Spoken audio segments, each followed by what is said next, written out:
Hey everybody, Aaron Cowan, Sage Dynamics. In this video we're going to talk about one-handed unloading manipulation of the AR platform rifle.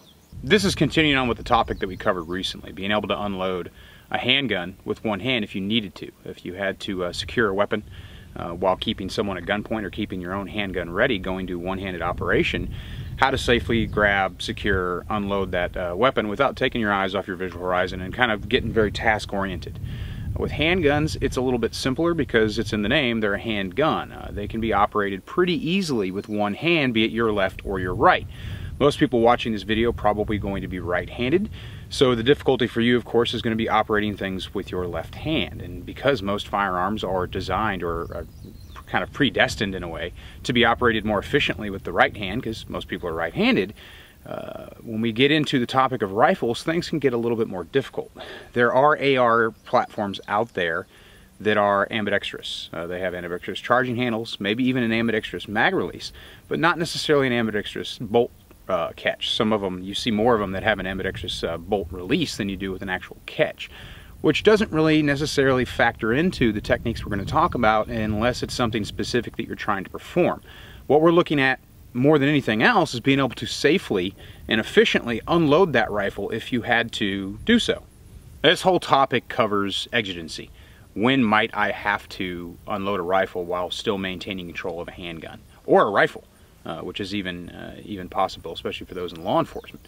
And really, it's exactly that. It's an exigency of a circumstance, exigent circumstances, if you will, where I need to render a weapon unloaded and safe because it's going to be in some way unsecured in the environment, and I'm worried about potentially maybe additional threats, or there's a crowd forming, there's a lot of unknowns present, any number of things that would cause me to think that it would be very prudent to at least remove the ammunition source and clear the chamber of that rifle if I'm not going to be able to secure it in any other way. Now, this topic isn't only about law enforcement. Those of you who are citizens, civilians, if you prefer that term, you're the common denominator in an active shooter event.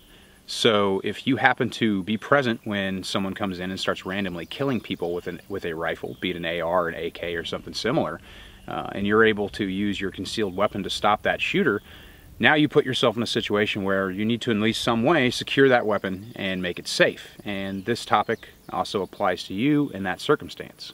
A basic understanding of the rifle's controls is definitely helpful. Most people are going to be familiar with the AR platform, but if it's a rifle you've never encountered before, just keep in mind that most firearms are designed with some kind of ergonomics in mind.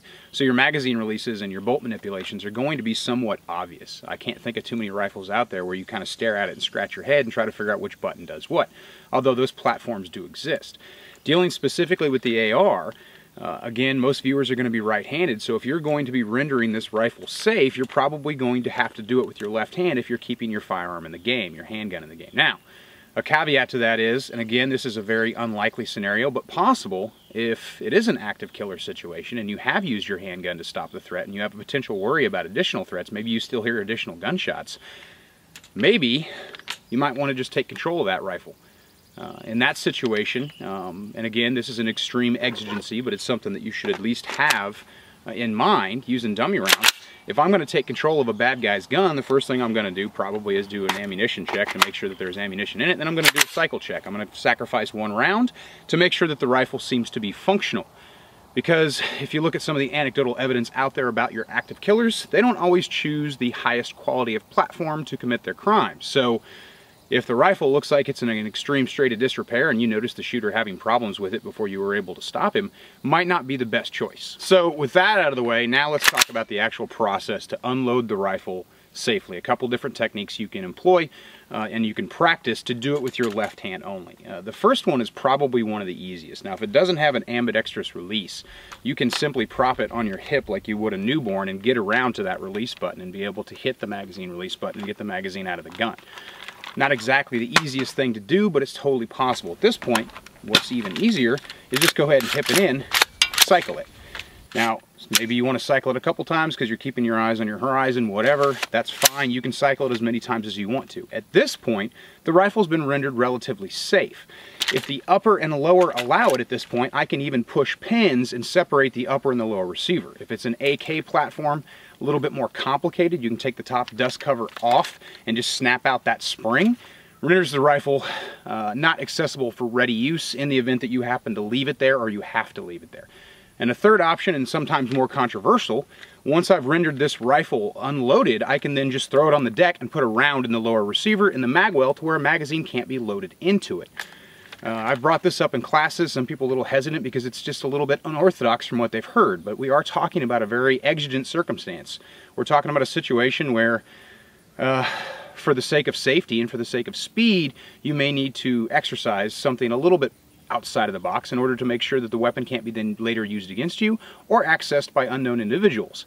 A handgun round through an aluminum lower receiver is probably going to keep someone from being able to at least load magazines into the rifle. Another left-handed technique, one that you see a little bit more, especially if you have just no care whatsoever to the condition of the rifle or some of the no-nos you wouldn't do with your own gun, is to literally brace it on the deck.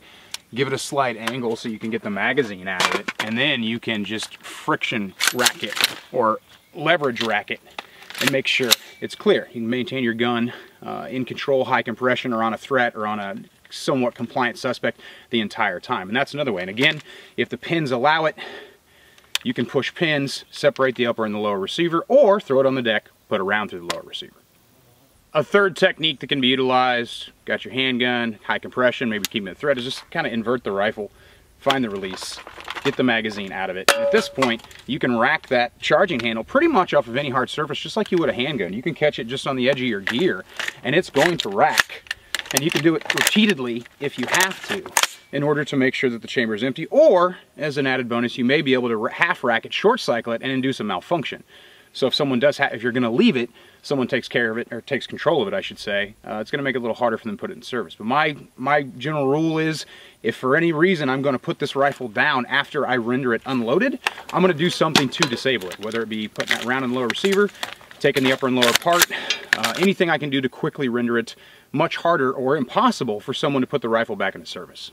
Now, one of the easiest techniques, if you have, if the environment allows it, is to find a corner or a hard surface, the edge of furniture, a counter, a table, a wall. The corner of a wall is preferable, and I can literally just shoulder into the gun, be able to get around here, hit that release button, and then I can rack it and even visually check that it's secure. At that point, push pins, pull the op rod spring or operating spring out of the AK platform if that's what you're up against, or throw it on the deck, put a round through the lower receiver.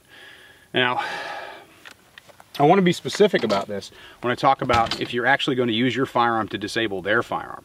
You don't necessarily have to shoot the receiver. A round in the buffer tube would do the same job. Or, even with a mil-spec buffer tube and a high-quality rifle, it's very possible with maximum stock extension to just snap that buffer tube off over your knee if you're concerned with actually putting a round in the rifle. If you're worried about standing right over it, and that's a very reasonable concern if you're on linoleum or hardwood or concrete, you can get an angle on it just in case you're worried about backsplash or surface danger ricochet concerns. I feel like I should reiterate, of course, the whole topic of this video is a very extreme, very unlikely, but very possible situation.